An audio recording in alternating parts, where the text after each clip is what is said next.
Palestinian children are growing up in the midst of destruction, loss, and violence. Think about that for a second. Entire generations marked by war after war.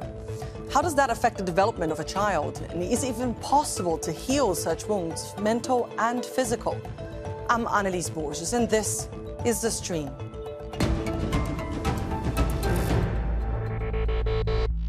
احكي لي شو تخيلت؟ حلم ناس دكتورة كبيرة. ليه؟ عشان أخلي ماما وبابا يصيروا راسهم مرفوع فوق. أنا أكون مهندسة. ليش؟ عشان الاحتلال اليهود لما يقصفوا البيوت أروح أبني البيوت وأبني البلد وأعمرها وأشوف البلد على إيدي إن شاء الله تكون روعة. بدي أصير طيار وأسافر وأحرر القدس وأجيب الناس. أصير دكتورة. دكتورة؟ ليش حابة تصيري دكتورة؟ عشان أعالج الناس. ليش بدك تعالجي الناس؟ عشان حرب؟ That was the work of Palestinian filmmaker Mohana Abu Rizik. In 2021, he asked children growing up under Israeli occupation what their dreams were. And their dreams is what we're focusing on today because they are what is at stake. Israel's war on Gaza has brought the issue of children's mental health to the forefront of a crisis spanning multiple generations and one that will have consequences for generations to come. Can this cycle be broken? Beyond the ceasefire, what else would it take for children in the region to have a fair chance at the future? To discuss this, we're joined today by Dr. Iman Farajallah, a clinical psychologist and the founder of Iman Network, a nonprofit focusing on mental health, education, and empowerment. She's joining us from Santa Clara in California. Arwa Damon, former war correspondent and founder of the charity Inara that provides medical and mental health to war-impacted children. She's joining us from Istanbul. Thank you both very much for joining us here today. Dr. Iman, I would like to start with you, if that's okay. UNICEF says the Gaza Strip is the most dangerous place in the world for children right now. How do the pictures, the videos, the images coming out of Gaza these days make you feel as someone who grew up in Gaza? It's a question that sometimes I try to answer it through when my friends, they ask me about how I'm doing or how I'm dealing with what is happening in Gaza. And my answer is, I would say my heart is aching. Mm. It's really aching, and it's aching really badly. That's the simplest answer. And the simplest answer I say, I just thank God for everything we have. And, you know, I keep my prayers that the children of Gaza, you know, would be safe and that my family will be safe. But within my body, my heart is aching, is as simple as that. Do you even recognize some of the streets, some of the areas still? Or is there so much destruction right now that it's hard for you to actually place the streets and areas that you know so well? No, as a child, I was raised and I grew up in Palestine, in Gaza, and still my siblings, my sisters, my brothers, my nephews, my nieces, they still live in Gaza. I was in Gaza just this summer. Mm-hmm. Of course, I recognize the neighborhoods. I cry over my neighbors who I lost. I cry over the neighborhoods I grew up in, and it's not there anymore. You know, all my family homes and neighborhood is gone. I actually finally, after living in the United States for so long, I was able to buy myself like 2 bedrooms, and now it's gone too. So everything is gone, and every time the neighborhood I in, it makes me frustrated because it's your memory, it's your childhood, it's your family, it's your loved ones, is your neighbors, you know, that they are gone, that they are dead, and you know, and you have to witness that. And unfortunately, you witness it, but also are not capable of doing anything about it. Arwa, you've been to Gaza multiple times during your career. How do the images now compare to some of the things that you saw when you were there?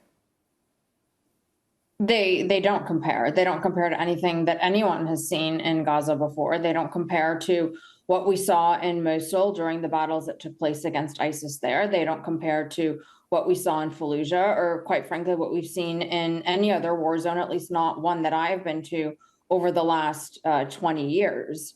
And that is what is one of the most horrific things about all of this, is that at the start, I used to say that my biggest fear was that Gaza would go dark in the sense that all electricity would be cut off, all communications would be cut off, and whatever was happening in Gaza would be happening in a black hole.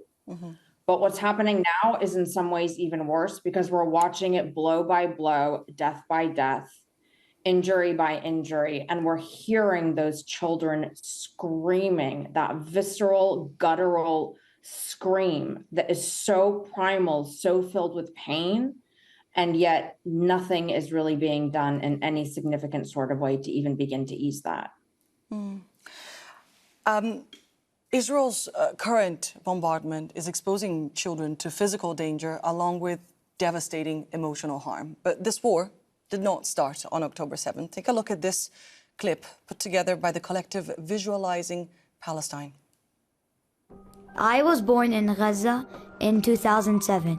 In 2021, I turned 14 years old, or 4 wars old. In my short life, I have survived 4 Israeli assaults on Gaza. These recurring episodes of severe violence are haunting, and they are only part of the story of trauma in Gaza, where almost half the population is under age 18. Dr. Iman, can I ask you to take us back to your childhood days in Gaza? What was it like to grow up there? The life was, let me just comment on what you just presented, and the whole dilemma about saying that the war started in 2007, which is a big lie that the whole world is witnessing. Nobody knows how it felt to live in Gaza, even before the first Intifada, even before the second Intifada, even before all these continuous wars on Gaza. My childhood was British soldiers walking in my neighborhood, breaking what they want, arresting when they want, climbing our walls or home walls while we are asleep in the middle of the night, waking up on the Uzi over your head, telling you to wake up, and arresting your brothers, arresting your sisters. I remember one time they came to arrest my brother. They beat the hell out of me and my siblings and my mom, and then they took my brother bleeding from all over his body. This is the childhood I grew up with. During the Intifada, I was shot. I was jailed, my other sister was not allowed to come back to Palestine for about 5 years. Most of my brothers has been jailed. So, the whole thing, that the war started in 2007 is big lie that has been happening. The only difference is nobody's been recognized our pain that we grow up in. As a child, I myself carry my own trauma around me and with me until today. Until today, I cannot bear hearing loud noises. Until today, I cannot bear hearing fireworks or celebrating New Year or whatever with fireworks, because of the trauma that get activated within me because of nightmare I lived in Gaza, So it's really important for the whole world to understand that the suffering has been there. Not only that, even when I think of my dad is an 85 years old man. He lived 10 wars from 1948 until 2023. This man, all what he knows in his life is war after war. Sometimes I look at him and say, he is himself like a walking trauma. This is really important for the whole world to understand. Is that why you chose to do what you do? Is that why you chose psychology, because of your own traumas, because of your own burdens? Part of it is that, to be honest with you, in the beginning, when I started my studies, I studied international relations. And the reason I studied international relations, and even I learned, and I was trained by the NATO on conflict resolution, conflict management. The reason why I just wanted this problem to be over. I want the war to stop. I want to solve Palestine problem. But the bottom line, what happened is, like, I found out that politicians are politicians, and they will gonna do what they want to do for their own interests.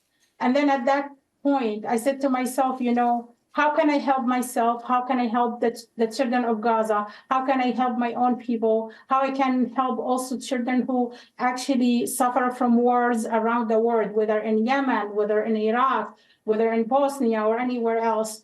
Really, the answer to that, at least I can help one individual at a time, or one child at a time.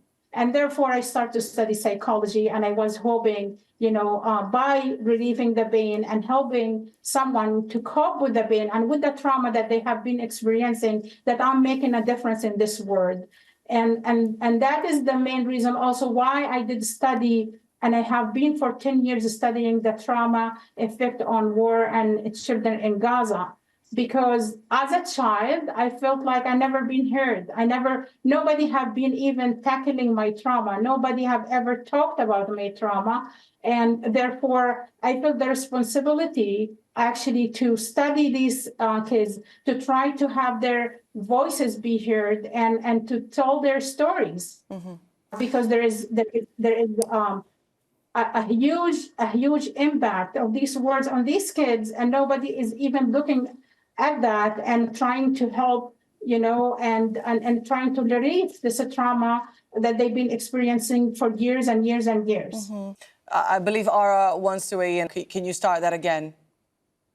Yeah, sorry, just on that point of, the trauma that gets experienced year after year. If we just look at, a study that Save the Children did, back in 2018, they found that 55% of Gaza's children suffered from depression, grief, and fear. By 2022, when they redid the same study, that number had jumped to 80%. And we need to recognize that, trauma and fear is not just something that is triggered by a bomb or an explosion and that direct experience. There are significant different ways that a child gets traumatized in this context. Losing a sense of security traumatizes a child. Witnessing their parents lose control, witnessing their parents be consumed by fear, that deeply traumatizes a child. And then we need to talk about physical pain too, of course, with the number of children that are being injured. When a child is in physical pain, our gut instinct when we're that little and that naive and that innocent is to turn to our parents. And we fundamentally believe, and we should be able to believe, that our parents can ease our pain. When a parent can't, and when a child ends up with that shocking, jarring realization that their parents cannot ease their physical pain, that their parents can try to comfort them to ease their mental pain, but that they're unable to do that as well, that causes an additional trauma to the child. So we're not just talking about children that have been traumatized for consecutive years. We're talking about daily traumas that keep bombarding their psyche simultaneously on a daily and even hourly level. Add to all of this an extra layer of complexity, and that is intergenerational trauma, epigenetics, and the way in which traumas of the parents, which every single adult in Gaza has right now, does get passed on to the child. And you begin to get a little bit of an understanding of how complex this all is. We're gonna get to that point, Arwa, in a little bit. But since you quoted Save the Children, I'm also going to go there. As we mentioned, this war did not start on October 7th. Neither is the violence confined to Gaza. Palestinian children who grow up under occupation are exposed to other types of trauma. Israel is the only country in the world that tries children in military courts. That is, of course, when they get a trial. A Save the Children report at the start of 2023 found that the majority of Palestinian children detained by Israeli forces experience physical and emotional abuse. 86% of those in custody have reported being beaten. 70% were threatened with harm, and 60% of the children were held in solitary confinement. Earlier, I spoke to Jason Lee, Save the Children's country director in Palestine. Our report shows again the experience of children going through military detention in the West Bank. Many of them are arrested in the middle of the night, taken away from their family homes, blindfolded, without a lawyer, without a parent or guardian present, questioned in very, very coercive environments, usually threatened by friends or the family, and coerced to giving confessions of implicating other friends. Not only is this failing international basic juvenile justice standards, but it's a gross infringement on the rights and violations on the rights of children. Arwa, before we get to the issue of transgenerational trauma, we're talking about at least this particular generation that has known nothing but checkpoints, walls, detention, apartheid. Any particular story among the thousands you have told throughout the years that actually stuck with you? Yeah, and look, when we talk about, recovering from, this sort of trauma, this sort of violence, it's not recovering in the sense that all of a sudden a child somehow forgets. When we're talking about mental health and recovery, what it really means is giving the child the tools to be able to diminish the impact of the trauma on their ability to actually regain agency over their own life, live and dream, and be able to see a better and a healthier future for themselves. There Are is these actually tools available to them in the region? No, I mean, right now, no, and in very, very small levels. And this is exactly why, so at INATA, for example, we do have a very robust mental health program. And actually, when a child does come to INATA, we're not just dealing with their physical injury, we're simultaneously creating a whole sort of holistic treatment package. And then we separately have mental health programs just for children that need that, whether it's, part of art therapy, drama therapy, because here's another thing too, children can't express their trauma in words. Children use play to try to express their trauma. And yet over generations now, and even more recently, starting with the war in Iraq and then Syria and what have you, there has never been enough mental health support for children. It's a huge gap that exists out there. And the issue is that a child can be given the tools, but we need to be able to access these children to be able to begin to give them the tools, because what we don't want is a scenario confronting a child like this one that I actually came across in Syria. She was a little girl. She was 13 years old. Her leg had been blown off. At that point, all she knew was war for about 10 years. And I remember asking her, do you dream of a future without war? And she looked at me completely blankly as if I was crazy.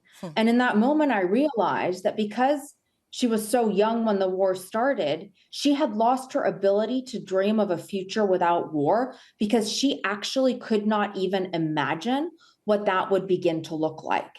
And the children of Gaza face a very, very similar situation, arguably even worse right now, because they too are being robbed because of all of these wars that keep happening, because of this consecutive compounded trauma of their ability to see and dream for a better future. Now, what this does inside a human being, especially inside a child, is that when that trauma is not addressed, it darkens them, so to speak. It becomes toxic, it calcifies, and it impedes their ability to be able to integrate, to function, to gain an education, to do everything that we all take for granted. I believe Dr. Iman wants to weigh in. Yeah, so if I may, I really want to clarify a few things. For those who have not been in Gaza and have not been working with the children of Gaza and does not know how does it feel to be in Gaza as a child, there's a lot of things that need to be corrected. The first thing that needs to be corrected within the arena of mental health. Lots of people refer to the experience of the trauma that children in Gaza and the population of Gaza have been experiencing as PTSD or as continuous PTSD. And I would like to correct that it's not correct and it's not accurate. And within my research, I came with a term that is really a complex, continuous traumatic stress. Why we would call it complex, continuous traumatic stress? Because it's not a single episode. It's not just one thing that's been happening and it's over. It's actually a multi-generation. It's keep happening over and over and over again. Well, I'm so sorry to interrupt you, but I really want to show part of your work. I think it's the best way for people to understand. You actually made a film about this whole issue called Gaza's Children, Innocence Lost. Here's a segment of that film, and then we'll continue the conversation. 2014 بيتنا انقصف وابوي اتصاوب وهو سيدي و2021 ابوي استشهد هو اخوي اتغير مستقبلي فمر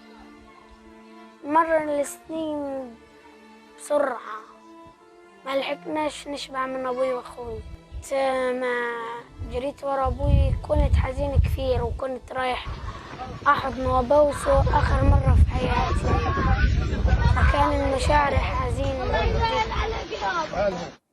خبر صدمنا فيه أبوي وأخوي في نص ساعة جانا الخبر. Dr. Iman, the amount of pain, the amount of trauma there is enormous. You've been describing some of your research. I want to go back to the point that Arwa made earlier, if that's okay with you, about the fact that the parents now were the children that were also suffering this endless cycle of violence. How much of their own trauma are they passing on to their kids and their grandchildren right now? So there's two levels to this. Actually, maybe lots of people are not aware that this targeting parents did not occur in the 2023 war. Actually, one of the significant outcomes when I interviewed psychologists, psychiatrists in Gaza was the targeting of parents in 2014. And there is one sentence that always stuck with me that one of the psychologists there said to me. She said that children lost the sense of security because the Israeli army was purposely targeting their own parents. However, parents were to survive, then the father is either lost his limbs, lost his home, and he cannot provide no more security for his children. This is how much the impact of, and then this is continue on a larger scale in 2023. But Arwa, I want to get a final thought from you, if I may. What happens next? What happens to these children? You know, we had one of our founding board members, one of INADA's founding board members, Dr. Ghassan Abu Sitta, who was volunteering as a reconstructive surgeon in Gaza for about 6 weeks at Al Shifa and Al Ahli hospitals. And I'm going to quote him here, because right now, at this point in time, without some sort of a ceasefire in place, without some sort of an ability to actually access the population, there is very, very little that we can do. But what Dr. Ghassan was saying was that we need to, and this is what everybody needs to be focusing on right now, ensuring that at that moment, when we are able to access the population in Gaza, all of us within the humanitarian space, within the reconstruction space, within, the medical space, within the mental health space, that we are ready with our programs, with our staff, with our everything to begin to respond to this, because we have a moral sense of duty and obligation to begin to get in there at the moment that we can and try to provide the support, the tools that is needed to Gaza's children. Arwa, Damon, and Dr. Iman. I want to thank you both so much for your time. Thank you very much for joining us here on the stream. And thank you all for tuning in. Don't forget, you can stay in touch on social media. You can use the hashtag or the handle AJStream, and we will look into your suggestions for stories to be discussed here on the show and your feedback. Take care, and I'll see you soon.